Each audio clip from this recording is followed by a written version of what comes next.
Take a look at this relic from 1904. It's a plat book atlas that attorneys back in the day and sometimes still use to show where the lot is in the township.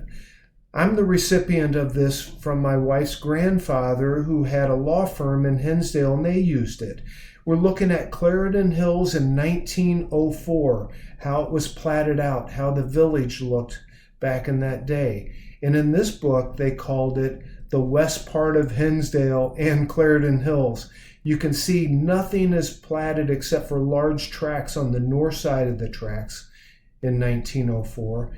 And on the south side, looks pretty similar, except when you look closely, Ridge has a B in front of it, Bridge. We don't have that street. We have Ridge. Western is actually going the right way, but the wrong way today. It goes south.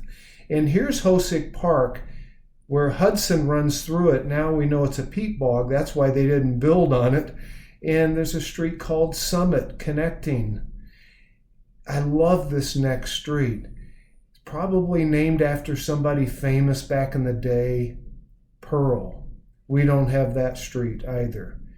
And there's a large tract of land behind it. And then Lyons Pool was not built until way later in Bonnie Lane. Isn't that fascinating to see what the town looked like in 1904?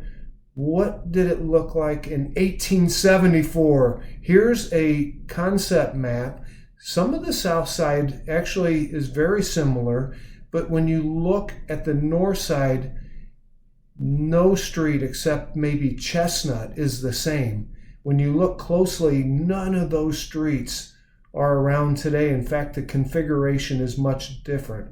What a great nugget to look at in history. I have these in my office.